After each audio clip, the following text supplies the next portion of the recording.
Halo guys, kembali lagi di channel Raptor Clip. Di video ini kita akan lanjut merekap alur cerita film The King's Avatar 2019. Sebelum kita mulai, jangan lupa untuk subscribe channel kita ini supaya kalian tidak ketinggalan updatean video-video terbaru dari channel ini. Dan jika kalian belum menonton yang part satunya, admin sudah sediakan linknya di deskripsi ya.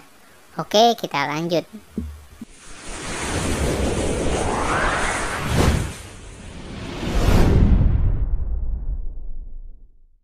Setelah mengalahkan monster laba-laba, Yeku kembali mengupgrade senjatanya. Kemudian Scan berpindah kepada seorang gadis cantik berambut pendek. Ia sedang menuju warnet Chengo. Gadis itu bernama Tangru, seorang pianis. Chengo menyambut kedatangan Tangru dengan senang. Dan begitu melihat Chengo, Tangru langsung meminta buku PR yang sudah diberikannya kepada Chengo. Dia ingin memeriksa apakah Chengo sudah mengerjakan PR yang diberikannya atau tidak.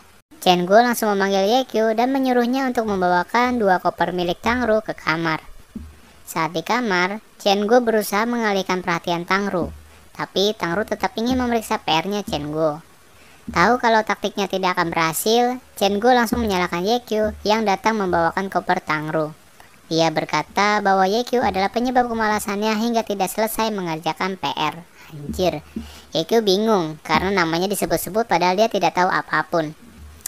Chengo terus saja menyerocos kalau Yeku adalah pemain Glory yang hebat. Dia tidak fokus belajar karena dia tidak bisa mengalahkan Yeku. Kemudian Tangru menantang Yeku dalam permainan Glory. Selagi Chengo menyelesaikan PR-nya, Tangru meminjam ID card karakter Chengo. Pertandingan pun dimulai. Tangru tampak sangat percaya diri dalam menyerang Yeku. Sementara Yeku tampak tenang. Tangru menyerang Mosho dengan senapan secara membabi buta. Tetapi Mosho hanya berlari untuk menghindari tembakan Tangru. Dan setelah hanya menghindar dari tadi, Mosho mulai menyerang Tangru. Hanya dengan sekali serangan, Tangru langsung kalah. Tangru yang tidak terima terus mengajak Yeku untuk bertanding ulang terus-menerus. Karena dalam kamusnya Tangru tidak ada kata istilah kalah. Namun tetap saja Yeku mengalahkan Tangru dengan mudah. Kemudian Tangru meminta kepada Chengo untuk membukakan akun untuknya karena ia ingin mengalahkan Yeku. Esok harinya di tim Blue Rain, Shizo selaku wakil ketua tim Blue Rain memberikan data kepada Lanyu tentang kekalahan rekor mereka dengan tim besar lain. Oh ya, di sini ketua guild Blue Rain adalah Lanyu. Kalau kapten guildnya adalah Yu Wenzo. Kemudian Lanyu berencana menggunakan Mosho untuk membantu timnya agar bisa mencetak rekor baru. Setelah proses tawar-menawar dalam chat dengan Lanyu, akhirnya Yeku mau membantu tim Blue Rain. Setelah mereka sampai di tempat tujuan yaitu hutan beku, Mosho malah membuat lingkaran dan meminta agar Lanyu dan kawan-kawan tetap di dalam lingkaran. Sementara itu, Mosho pergi menghadapi monsternya sendiri. Setelah waktu yang lama mereka menunggu, mereka pun bosan, tapi akhirnya Mosho berhasil mengalahkan monster itu dengan hasil 5 menit lebih cepat daripada rekor sebelumnya, dan membuat Lanyu sangat senang. Setelah kemenangannya itu, Yeku kembali mengupgrade senjatanya. Di sisi lain, Tangru juga sudah menyelesaikan tugas pemulanya, dan terlihat Sumucheng yang masih di tim Jesse sedang latihan. Sun Xiang memarahi Sumucheng karena dia selalu di belakang dan lambat. Sumucheng tampak tertekan dengan kepemimpinan Sun Xiang yang selalu menyudutkannya. Singkat cerita, di dalam in-game Glory, para ketua tim saling berdebat untuk siapa dulu yang maju untuk melawan bos Blood Gunner. Tiba-tiba sudah ada satu pemain yang terlebih dahulu maju. Gerakannya cekatan dan cepat, bisa menghindari tembakan dari Blood Gunner. Pemain itu bernama Bowzi. Kemudian Mosho juga hadir dan dia langsung membantu Bowzi. Mosho juga memberikan arahan kepada Bowzi dan Bowzi mengikutinya dengan baik. Gerakan mereka berdua melawan monster itu sangat cepat. Sampai akhirnya saat darah bos itu tinggal sedikit, Mosho dan Bowzi bersembunyi. Karena dia berdua sudah tahu kalau darahnya bos itu tinggal sedikit, dia akan berevolusi. Namun hal itu malah dianggap kesempatan buat tim Blue Rain, tim Tiny Herb, dan tim Tirani untuk maju.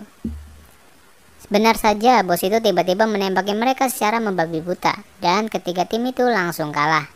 Saat itulah Mosho dan Bowzi muncul kembali untuk menuntaskan pertarungannya, dan akhirnya menang. Sejak saat itu, Yeku mendapatkan item-item langka lainnya dan terus mengupgrade senjatanya. Scan berpindah di mana Chengo menghampiri Yeku. Chengo memaksa Yeku untuk mengajari Tangru. Chen Guo memberikan waktu 24 jam bagi Ye Qiu untuk memikirkan caranya. Dan akhirnya, Ye Qiu memberikan buku yang berisikan ilmunya kepada Tang Ru yang sedang asik bermain Glory. Tang Ru sempat mengabaikannya, tapi akhirnya buku itu dibaca juga oleh Tang Ru. Terlihat Tang Ru menguji skill baru dengan melawan Chen Guo, dan ternyata Chen Guo kalah. Chen Guo yang penasaran ingin membaca isi buku itu secara diam-diam. Tetapi dia tidak mengerti dari isinya itu karena isinya cuma coret-coretan gak jelas bentuknya. Tapi anehnya, Tang Ru malah mengerti dan memahami dari isi buku itu. Singkat cerita, Ye Qiu membentuk tim untuk suatu misi di pemakaman yang beranggotakan Lan Yu, Tang Ru, Bouzi, dan Sumucheng. Tapi sebenarnya tim Blue Ren tidak tahu kalau avatar yang terakhir datang adalah Sumucheng karena Sumucheng menyamar pakai akun baru. Di sini avatar Tang Ru dinamakan Soft Mist. Para anggota Lan Yu melihat statistik Soft Mist dan diremehkan. Kemudian avatar Bouzi terlihat dari statistiknya seperti orang yang sangat berpengalaman. Kalau avatar Sumucheng datang terlambat. Pertandingan pun dimulai. Terlihat permainan mereka seperti tidak ada kerjasama timnya. Lan Yu juga sebenarnya bingung dengan taktik Mo Xiao. Saat bos zombie itu mau kabur, avatar Sumucheng datang. Avatar baru Sumucheng dinamakan Cleansing Mist. Mereka pun berhasil menyelesaikan misi itu dan membuat rekor baru. Tim Jiaxi mendengar kabar itu langsung bergegas login. Dengan menurunkan pemain profesionalnya tim Jiaxi dengan mudah mengambil alih rekor itu. Lan Yu kesal dan mengabari Mo Xiao di in-game. Mo Xiao membalas kalau dia akan mencari cara agar bisa lebih cepat di misi pemakaman. Malam hari, kompetisi Liga Glory dimulai. Pertandingan antara Jiaxi melawan tim Blue Ren. Di pertandingan individu terlihat Sun Xiang unggul yang mengalahkan pemain Blue Ren 3 kali berturut-turut. Kemudian pertandingan tim dimulai.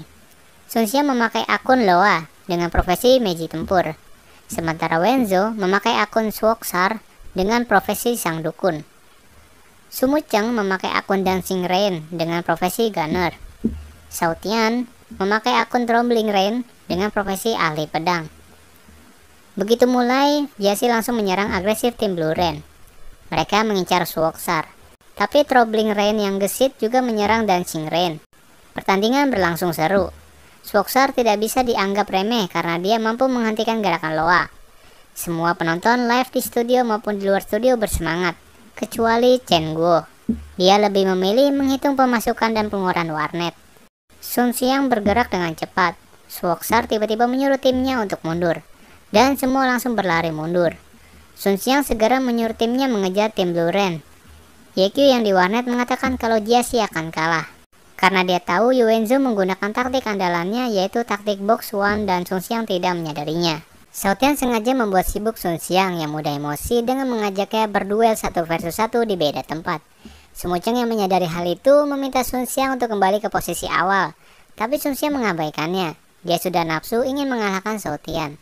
Dan ternyata itu memang taktik Blue Ren, di mana Xiao Tian bertugas menarik Loa agar formasi Jiaxi menjadi berantakan. Karena Loa tidak ada di dalam formasinya, dengan mudah tim Blue Ren menghancurkan para pemain lainnya. Tidak hanya itu, ternyata Swoksar telah menyiapkan sihir Chaotic Rain di sekitar sana, di mana hujan yang turun menguras banyak darah para pemain yang terkena hujannya. Darah anggota Jiaxi pun kini berada jauh di bawah 40%. Para komentator akhirnya menyadari kalau Wenzo menggunakan taktik Bokuan. Para komentator juga berkomentar kalau Sun Xiang masih terlalu muda sehingga masih belum bisa menyadari taktik lawan. Mereka memuji Wenzo yang adalah ahli strategi. Dan kini posisi tim Blue Ren sangat menguntungkan. Sumucheng tampak kesal karena Sun Xiang terus saja mengabaikannya dan hanya berfokus pada Xiao Tian. Dan Sun Xiang bahkan tidak menyadari posisi timnya yang dalam keadaan genting. Komentator saja sampai berkata kalau kini tim Jiaxi bertempur tanpa kapten. Dan kalau tidak ada yang memimpin, mereka rasa Jiaxi akan kalah malam ini. Sumpah, kapten macam apa ini anjir? Kalau masih memikirkan diri sendiri dan egois, mendingan jangan jadi kapten lah, nyusahin aja anjir. Skip. Sumucheng tidak bisa membiarkan Jiaxi begitu saja, karena sifat egois Sun Xiang. Dia mengambil alih dan memberikan instruksi, dengan mengabaikan Sun Xiang yang bahkan sudah melepaskan headphone-nya. Saat Sumucheng memberikan instruksi, semua mengikutinya. Kemudian tim Jiaxi dapat sedikit bertahan dan membunuh satu anggota tim Blue Ren. Suoksar tetap tenang dan menyuruh pemain cadangan untuk segera datang ke tempat mereka. Suoksar mengeluarkan sihirnya. Terlihat di langit-langit sebuah panah-panah tajam mulai berjatuhan. Dan para anggota Jiashi yang terlambat menyadari itu terlambat melarikan diri. Dalam sekejap, 4 pemain Jiashi mati. Kemudian Loa yang tinggal sendiri diajak oleh Xiaotian yang menyuruhnya untuk kembali ke TK saja. Loa terpancing emosi lagi. Tapi apa daya, 4 versus 1 dengan hujan panah yang berjatuhan, Loa akhirnya pun kalah. Dan pemenangnya adalah tim Blue Ren.